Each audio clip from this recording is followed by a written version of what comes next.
Hi, all. Thank you for joining us today for our webinar where we're going to discuss how to secure your supply chain with RiskRecon. I'd like to send things over to Emily Shipman to get it going. Before I do that, I just wanted to call out a couple of ways that you can interact with us during the session. We do have a chat functionality through Zoom, as well as a Q&A box. Feel free to either comment or submit a question through either of those platforms, and we'll be sure to answer them at the conclusion of the session. We are recording this, and we will make this available to anyone who is interested in viewing the recording afterwards. So with that, Emily, feel free to take it away. All right, thanks so much, Nate. Let me go ahead and share my screen here. You should see it coming up in just a moment.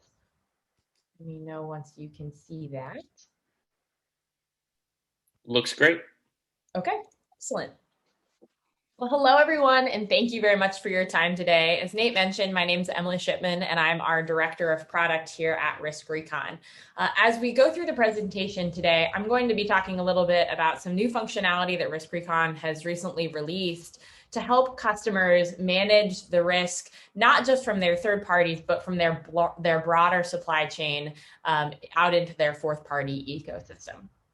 So let's take a step back before we talk about the product specifically and discuss why does this even matter? Why should you be concerned about the risk within your supply chain? Well, the events of the last year, including several recent breaches like the big SolarWinds breach that came late in 2020, some of the Exchange server vulnerabilities that have come up early in 2021, have really highlighted to a lot of companies the amount of risk that exists beyond their direct third parties, the amount of risk that exists out in their fourth parties and nth parties, because those fourth parties are providing software that might be vulnerable, providing hosting services to critical vendors. And there's an increased amount of dependency on them. However, that's always been the case. There have always been hosting providers supporting your critical vendors. There's always been software providers that you should know about. But a lot of companies haven't really gotten a good grasp on that fourth party risk, that fourth party ecosystem before. And why? Why haven't companies looked at evaluating that risk or being able to understand that risk if they know that it exists? Well, there's quite a few challenges that stand in the way of doing this effectively. The reality is that managing broader supply chain risk is very hard. Managing vendor risk, third-party risk is very hard. And taking out that extra layer of abstraction adds a whole new set of challenges. One of the most fundamental of those challenges are that when you engage a third party, most of the time you're signing some kind of contract or agreement with them, whether it's a partnership or a vendor you're paying money to. And in that process, you often negotiate some sort of right to audit, or you at least have that evaluation phase where you can send them a questionnaire and an assessment. But when you're talking about fourth parties, that step doesn't occur. You don't necessarily have those rights to assess or audit.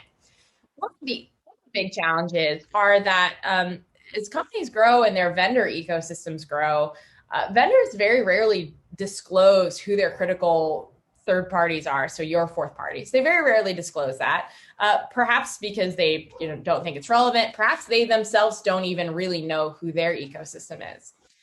Even if they do know that, those relationships are very complex and very dynamic. So if you're a company with even a relatively small or average number of third parties, maybe you have 300 or 400 third parties, your count of fourth parties goes quickly into the thousands. And if you're a large company with 10,000 third parties, your supply chain ecosystem is massive. And new suppliers are coming into that every single day. So just knowing who your fourth parties are, who's working with them is really hard to do. On top of that, that complexity makes it very hard to visualize that for any type of executive reporting. So if you want to answer a question in response to a breach event that occurs on how are we impacted, you're talking about a pretty big map that you need to put forward to visualize that.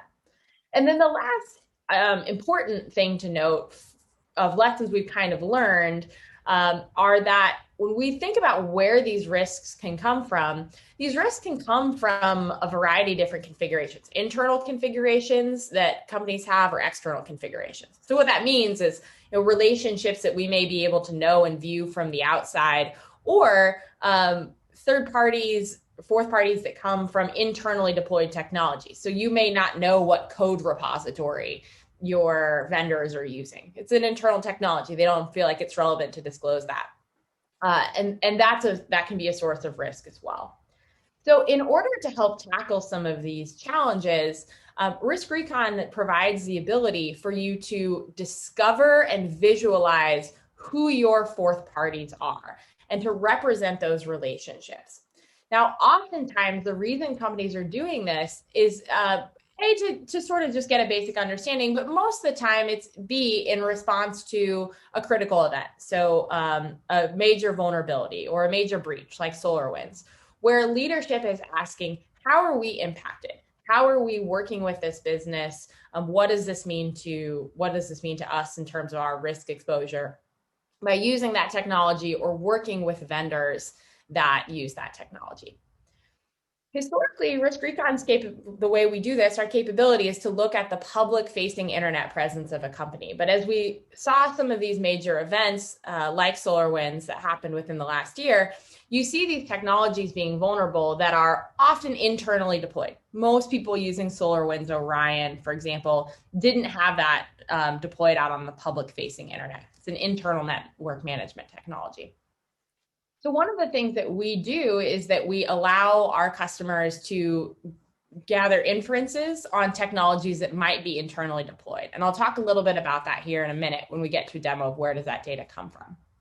And the last thing that we do is we allow our customers to export this data out so that if your CISO or an executive, your risk officers ask in response to a major breach event, how are we impacted? You're able to export that data out, share that with them. You're also able to take that data and put it into other tools like a GRC system or other third-party risk management applications that you may have in place. So let's take a little closer look at how this works within the RiskRecon product. Before we move on, Nate, are you able to check, do we have any questions that have come in through the Q&A or the chat? Nothing yet, Emily. Okay, all right. Well, let me go ahead. I'm going to pause my screen share here for a minute and switch over into a different screen so I could show that demo.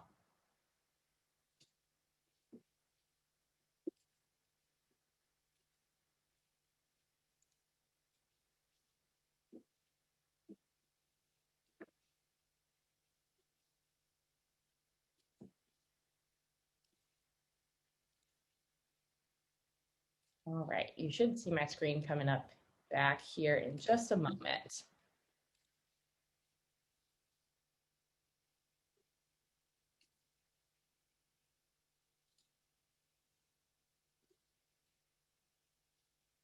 All right,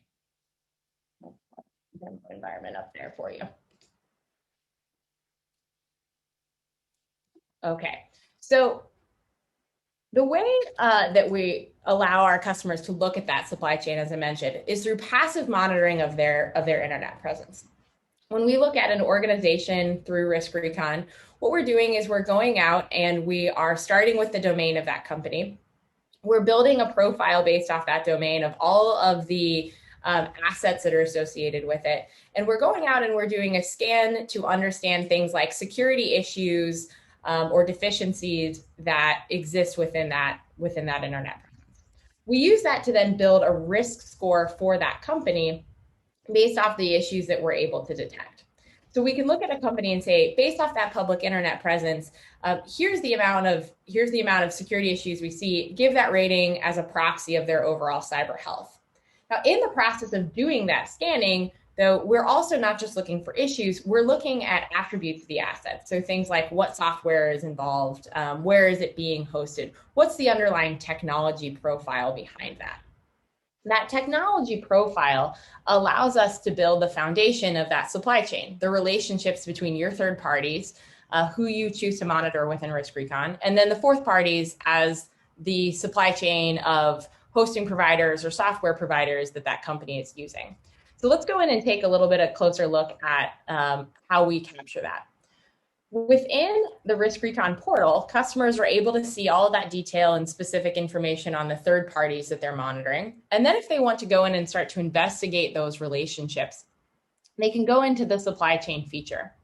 So what I see when I come in as a customer within supply chain is I see a listing of all of the companies that I've decided to monitor within RiskRecon. So these might be all of your third parties, whether those are vendors or partners that you're monitoring scores on. And I can also go in and add risk relationships to those. So I can categorize any one particular company, for example, as a set of critical vendors, or I can categorize them by risk levels like high, medium, low, so that when I go in and investigate that supply chain, if I want to ask a question, not just how is my overall supply chain impacted, but maybe how are my critical vendors? Let's start there. Critical vendors, how are they impacted? I can go in and do those types of filters. Now, let's say, for example, that there's a particular code repository with a zero-day vulnerability that comes out. And your organization knows that maybe you're not using that code repository. So congratulations, you're safe. You're not too worried about your direct exposure of your code. But you're curious, or your executives need to know, our code may not be impacted by that, but are there vendors within our ecosystem that might be doing development for us or might have our sensitive data that could themselves be impacted? And that's where we want to ask the question, where does that particular technology, where does that particular company show up in our broader supply chain? So what we're able to do is go in and search for that particular software. So, pick in our hypothetical scenario, GitHub, for example. So I'm able to go in and search for GitHub and then see an understanding of where GitHub is showing up within that ecosystem. So where we see this list that we see in terms of results here tells us two things. It tells us a listing of companies that we're working with that we know are using GitHub. And then it also tells us who their fourth parties are that might be using GitHub. So what we're seeing here is an understanding of vendors we know we're working with, but then fourth parties that we might not have known were in our fourth party ecosystem, probably didn't know were in our fourth party ecosystem that are also impacted by that. Now, in addition to seeing the fact that these are third parties, these are fourth parties we have, we can also then see what their risk rating is. So when I look at this data, I see two critical pieces of information. I see a count here that shows me that those companies showing up on the top of this list, they have more and more fourth parties that are using that potentially vulnerable software version. Those are the ones that have the highest surface of risk exposure. The other really relevant piece of information that I see is their RiskRecon rating. So when I look at a company, I might see, yes, they're using GitHub, but what's their overall security posture as well? What is, do they in general have a good patching practice? Do they have good password management systems in place that make me comfortable that they're more insulated against that risk?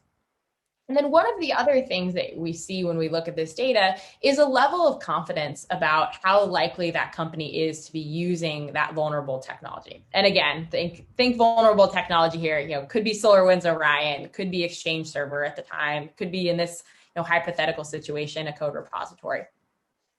So what I'm able to also see in terms of that level of confidence is how does RiskRecon even know that that particular company in this case is using GitHub? Well, there's two ways that we collect this data. One, we give you the ability to see what we call a direct observation.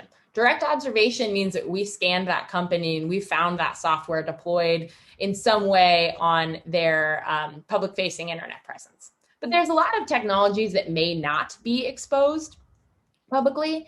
And for that, we use what we call an indirect observation. So some of these other companies I'll look at and I'll see an indirect observation. We explain what that means within the product. What an indirect observation means is that we go out and we look at companies and we look at things like job postings or blogs, or maybe a sales bulletin by GitHub that says, GitHub's proud to partner with Chipotle to support their development team. That's what we call an indirect observation. And we look for frequent occurrences of those, 10 or more occurrences of those. And if we see that frequent job postings, for example, saying we need IT system admins for GitHub who have experience with that, if we see frequent posts of those, then we call that an indirect observation. which allows you to go in and say, well, maybe this isn't something we could see from the public internet, like a case of Orion, but it is something that we can see, that we can indirectly observe. What this does then is it allows you to have that foundation to respond to those vendors in the case of a major event. Instead of starting with your 600 vendors you may have, this gives you that filtered list of the 20 or 30 that you know are either using that product or working with fourth parties using that product. So you can go reach out to them and start to understand, what version are you doing? Are you patching? Are you mitigating that vulnerability? Now, lastly, I mentioned there's an importance of being able to export this data and share it out, so that if you want to put it in your GRC system, if you want to share that with Splunk, if you want to just be able to publish this report out to an executive, all of the information about that mapping and relationships between third parties and fourth parties in your supply chain is available for you to download through CSV. So you can go and push that data out and access it, and be able to view a spreadsheet that shows you things like, I'll pull this guy up here. That's my screen for just a second. Give you the ability to pull up things like that view of who is that complete list of third parties that we are working with, what's their exposure if we're looking for multiple technologies, how many of those are they using, and then what's their degree of fourth party exposure. So how many fourth parties are using that technology as a whole. It helps us build that impact map in that event. Now, in this scenario, we've talked about it in terms of a specific technology, but if I wanted to drill down to a specific technology version, for example, let's say in the case of our Exchange server vulnerability that we had earlier this year, if I want to drill down into the specific versions of Exchange server, with that direct observation, with that direct scanning, I'm able to see not just, yes, you're using Exchange server, but are companies using a particular version that's known to be vulnerable? The last ability there is to do that through hosting provider as well. So in the same way, if there's a hosting provider with a major event or an outage, and you need to understand how is your supply chain impacted, that scanning of a company's web presence and their hosting providers that support that allow us to create that map and that view. All right. So that covers our kind of basics of our topics for today. I'll pause and see, did we have any additional questions that came in there through that chat? We did, yeah. So you may have touched on this a little bit during one of the points, but the question is, how can you access the information to produce these ratings when most of the companies have strong firewalls around their IT components? Do you use ethical hacking techniques? And I think you kind of went into a bit of the secret sauce as to how this is done, but maybe if you could touch on that again would be great. Sure. Yeah, I can talk about that a little bit. So as we create the scores and the profiles of a company within RiskRecon, what we're doing is we're not looking fully inside their company. We're looking at their external web presence as a proxy of their security to build those ratings. And one way of thinking about that is, does it capture every single every single security issue that they might have? No, there are some things that are deployed internally that we can't see. But if you think about it as a house, if a house looks like a shack on the outside, it's very unlikely that it's a mansion on the inside. And so these ratings that you see when you look at a company, let me share my screen so you can see these. So these ratings that you see when you look at a company are intended to serve as a proxy of their overall security health, for you to focus on. If we have vendors that use vulnerable technologies, let's start with the ones who have overall low security postures first, and talk to them about making sure they get patched, because they're not usually on top of the game. So that's the first thing to know, I think, about the ratings approach. The second thing is, okay, but how do we detect the technology versions? So technology that we can directly observe, that is through passive scanning of the company's internet presence. And then technology that we indirectly observe, things that would be internally deployed. We're not using what I'd really consider an ethical hacking approach. rather than using something like an ethical hacking, we're conducting inferences based off things we can publicly observe. And so that is the example of if a company posts 10 job postings for an IT admin to support Citrix, then they're probably using Citrix. We can infer that they're using Citrix. And that's how we determine that they're using that technology, not by doing any kind of ethical hacking to observe it, if it's deployed internally. Okay, great.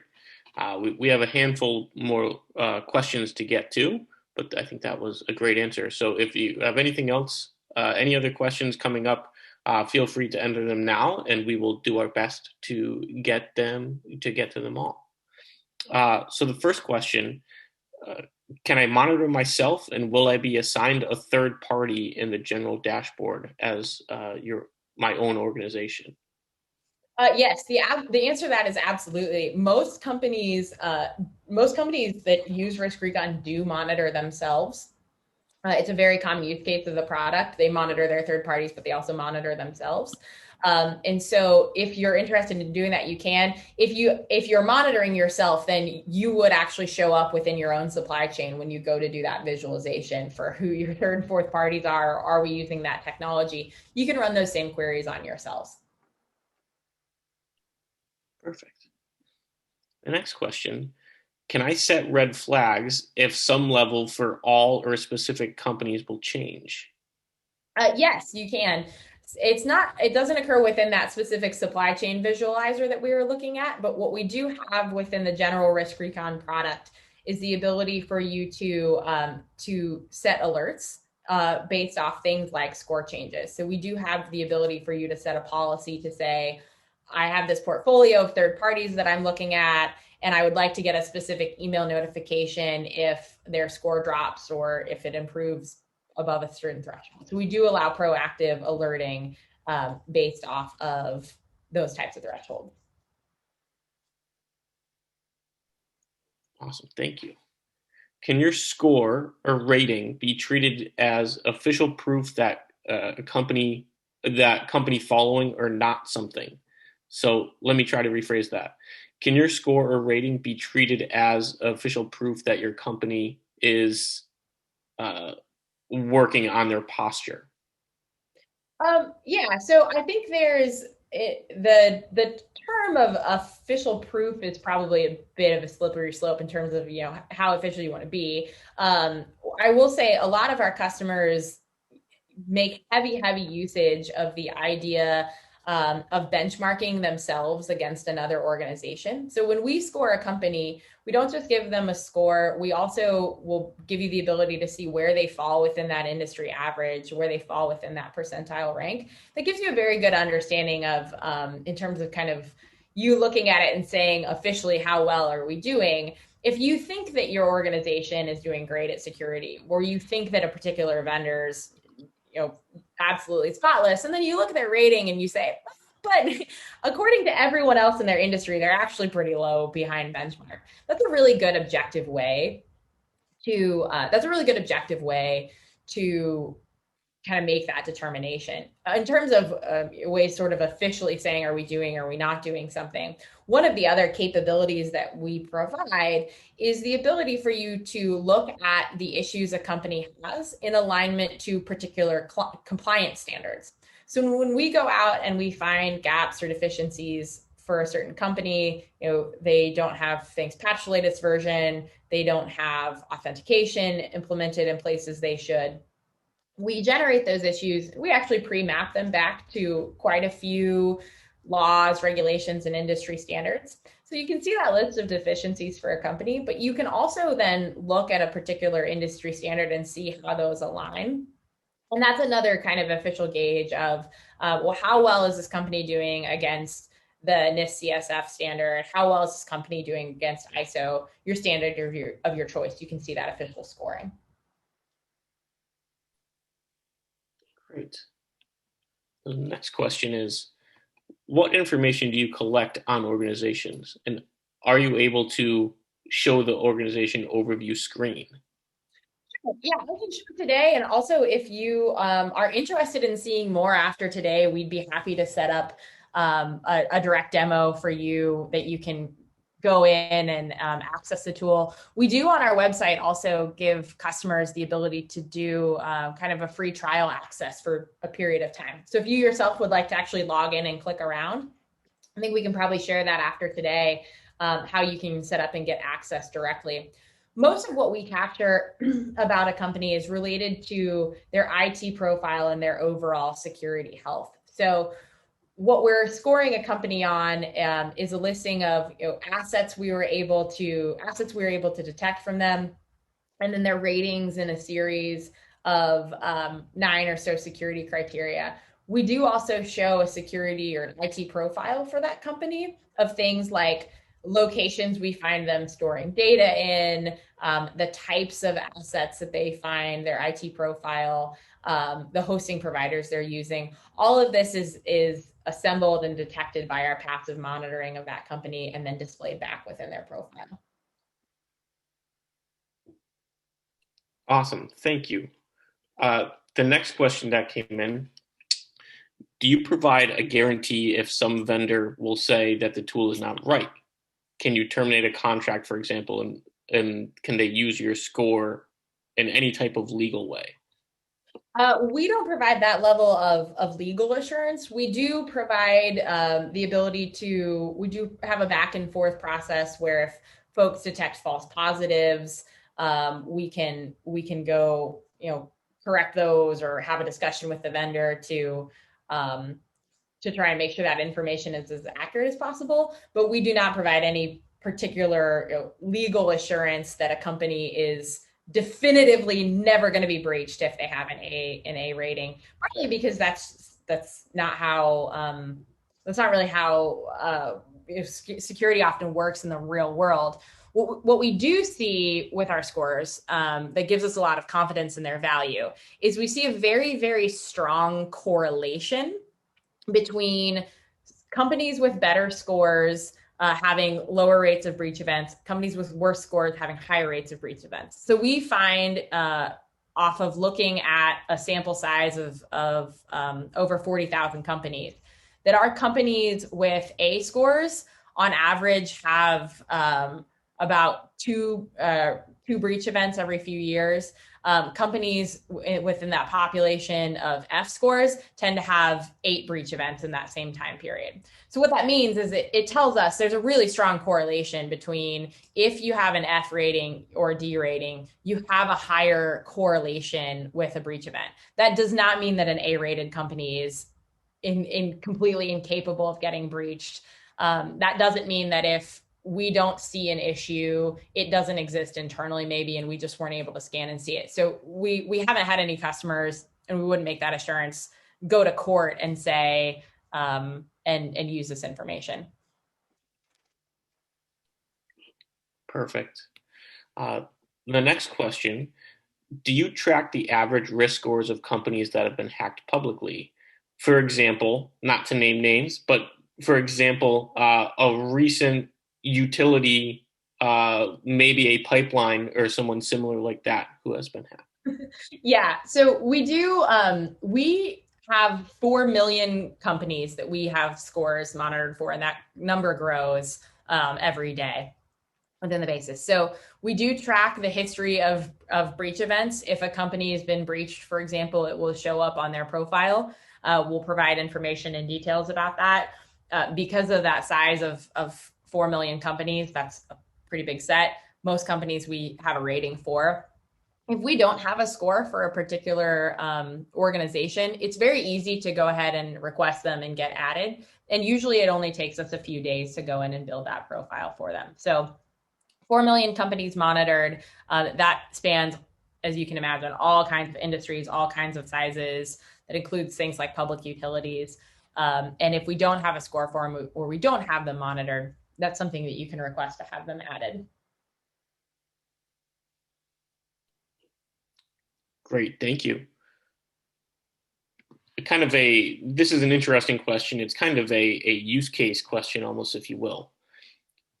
If And if there was something like an Exchange server attack that a vendor mentions that they've patched or completed the patching, but RiskRecon shows that the patching has not been completed, how is the correct thing verified if it's either patched or unpatched? Sure. There's a bit of a time delta between, when they patch and when we update their score. So we update the scores for all companies automatically about every 10 days, or scores and issues. So if we detected that issue and they patched it, we'll rescan for that on about a 10-day rolling basis.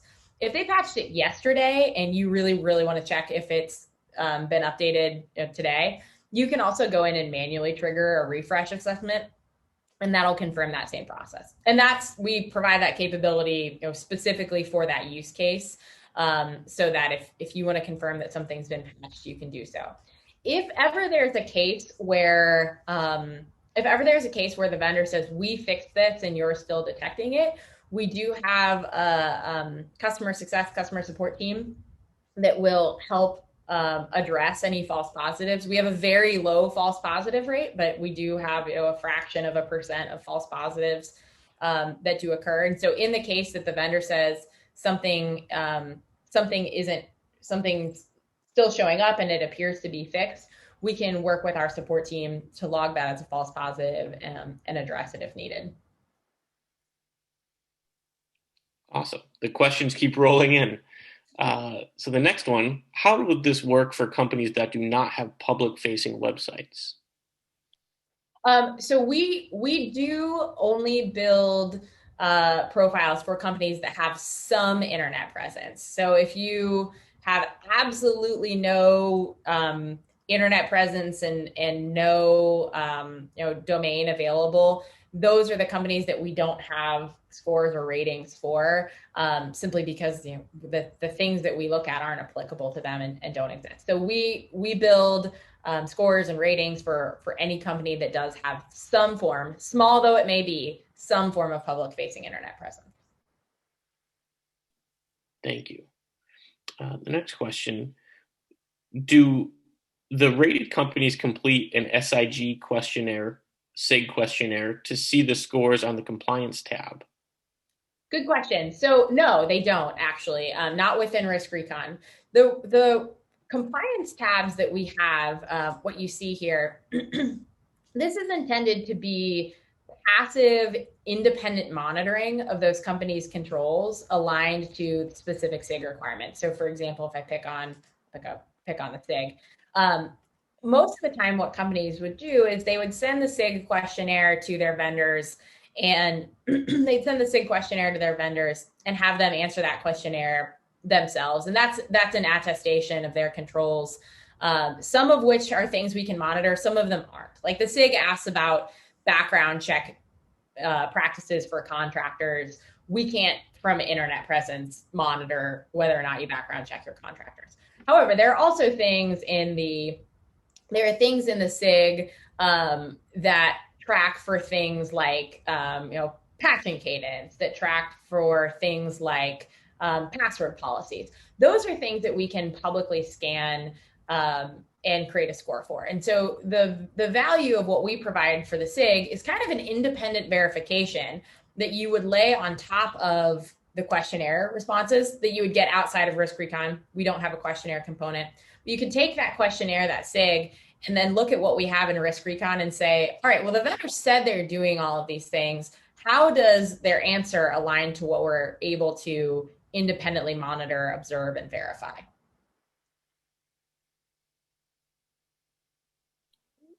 Very cool. Thank you. A few more left. How would this module work when an organization has an IT and an OT network? OT networks are implemented and have more controls than some of the IT networks. Good question. So one of the things that we do look at and score on is looking for a company's OT presence. So if a company has OT assets available to the public-facing internet, and we detect those, we actually throw a series, we actually raise that as a red flag and create an issue for that. So you'll see here within network filtering, this organization. Good job, University of Virginia. They don't have any. But if University of Virginia had things that we could detect and clearly identify as IoT devices, we would actually flag those as issues, because those should not be things that we see when we're going and scanning their public internet presence, especially if they're not well secured. Awesome. The next question: is it possible to manage evidences of security compliance documentation, for these after the assessment to make sure that that third party under the security requirements?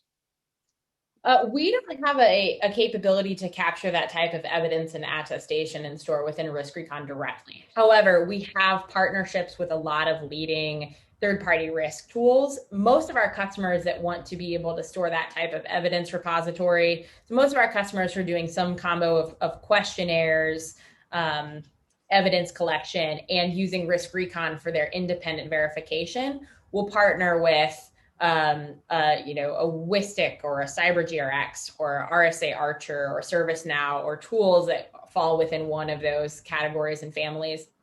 And they'll use that as their evidence repository, and then often integrate RiskRecon with them so they can look at those things side by side. But we don't have a upload and storage capability natively. Right. Okay. Another question: large companies seem to have a very low score. Is it possible to make that score more relevant to your engagement with that vendor? Or maybe how can you leverage that score while engaging with that vendor? Sure. So we do give you the ability, if you're looking at a big company, like an Oracle or a Microsoft, you can look at that company's score as a whole, or let's say Amazon, for example. If there are specific subsidiaries of that company that if there are specific subsidiaries of that company that you're working with, and you don't want to look at Amazon as a whole, you don't want to look at Microsoft as a whole, you just want to look at Azure, for example, you can go in and search for that company or their subsidiaries. So I don't think I have Azure in my demo environment here, but if you wanted to go look at that closer level view and just get that specific lens of the product area or the subsidiary that you're working with, you can see a rating at that level. Great. Another question: do you monitor the dark web for information, for example, to see planned attacks? So that's not something we currently have within the product. It's something that we have, we've looked at as a potential product enhancement over time. We don't have it officially on our roadmap right now. We're still kind of evaluating the opportunity there, but it's not within the core product today. Okay. Well, I think one more question, and then I think a kind of quick comment. Are you able to generate a report, a point in time report? Yes. So the way that we do our licensing when you select a company is that you can choose to monitor them continuously, or you can choose to monitor a one-time report. And if you do a one-time report of them,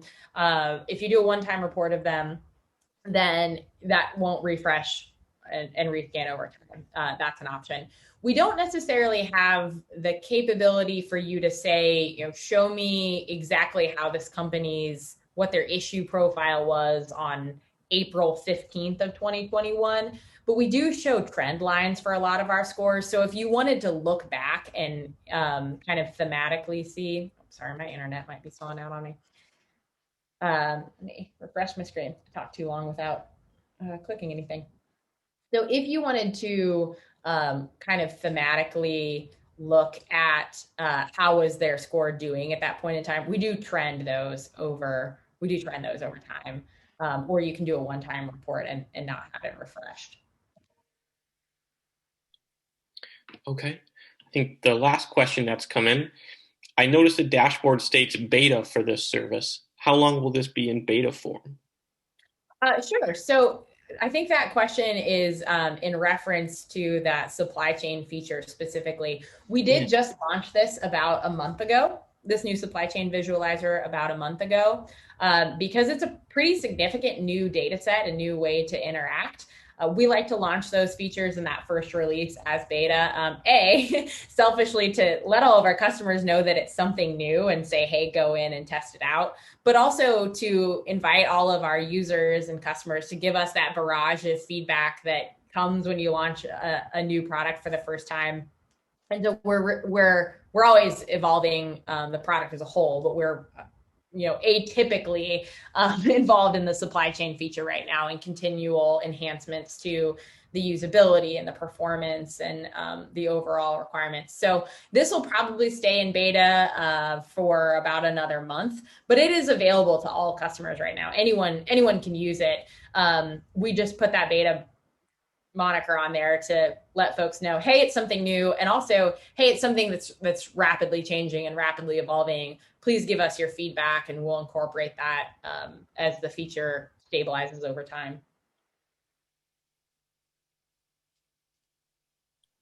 Awesome. Okay. Well, I think that's all the questions that have come through. So thank you to everyone for participating today. We appreciate all of the great Q&A, and we hope that we were able to get to you all. If for some reason we did not, we will absolutely follow up with you after the session. So Emily, thank you very much for your time today. And we just are grateful for all the attendees, and we hope that we speak to you again soon. Thanks. Have a good day, everyone.